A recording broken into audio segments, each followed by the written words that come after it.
காலை வணக்கம். இது அழகு தமிழ் கவிதை கழகம். என் உறவுகளே, மாறுபட்ட ஒரு சிந்தனைக்குள் அனுதினமும் அழகு தமிழ் கவிதை கழகம் நீந்தி கொண்டிருக்கின்றது. எதற்காக? இந்த நீந்துதலில் ஒரு இலக்குகளை அடைந்துவிட வேண்டும் என்பதற்காக. இதன் வழியே ஒருவரேனும் தன் நிலைகளில் மாற்றங்களை ஏற்றிக்கொள்வார்கள் என்பதற்காக.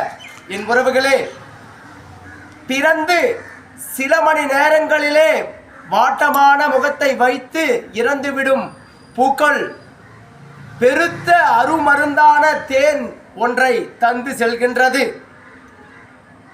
பூமிக்குள் நம் முன்னோர்கள் சேகரித்து வைத்த எண்ணற்ற பொன்பொருள்கள் இன்று ஆங்காங்கே புதையலாக தென்படுகிறது. தொடரும் தன்னம்பிக்கையோடு கடல் அலைகள், தொடர்ந்து கொண்டிருக்கும் மர கிளைகளின் அசைவுகள், தொடர்ந்து கொண்டிருக்கும் எல்லா விலங்கினங்களின் நடமாட்டங்கள் அனைத்தும் எதற்காக? இந்த உலகத்தின் மீது ஒரு இலக்குகளை நோக்கி வாழ்வதற்காக.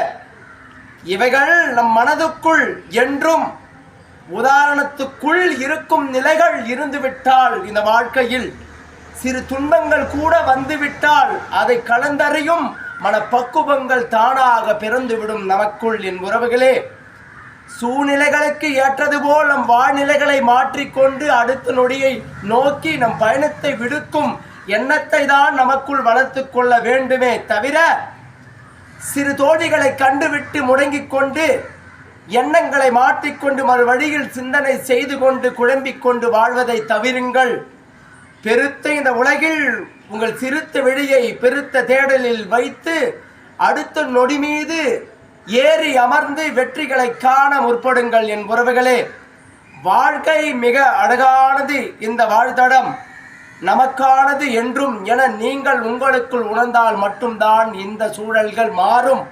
நீங்கள் அழகூர பயணத்தை வெற்றியாளர்களாக உங்களை மாற்றிக்கொள்ள இவைகள் வடிகளாயாகும். எண்ணுங்கள் சிறிதேனும் அந்த பூக்குணத்தை, அந்த கடலலையை, அந்த பறக்கும் பறவைகள் விலங்குகள் இனத்தை, தொடரும் சுற்றி கொண்டிருக்கும் இந்த பூமியின் அழகு தேகத்தை. என் உறவுகளே, வாழ்க்கை என்றும் நமக்கானது என்று எண்ணி அதற்குள் 1000 குழப்பங்கள் இருந்தாலும் என்னை நான் மாற்றிக்கொள்வேன் என்று நீங்கள் உங்களுக்குள் நினைப்புகளை வளர்த்து தன்னம்பிக்கையும் விடாமுயற்சிகளும் கொண்டு இந்த வாழ்க்கையை கையாளுங்கள். என் உறவுகளே, வாழ்க்கை என்றும் நமக்கு பாடங்களை கற்றுத்தரும். அதிலிருந்து உங்களை நீங்கள் கொள்ளும் வாழ்க்கைகளை கையாளுங்கள். என் உறவுகளே, வாழ்க்கை மிக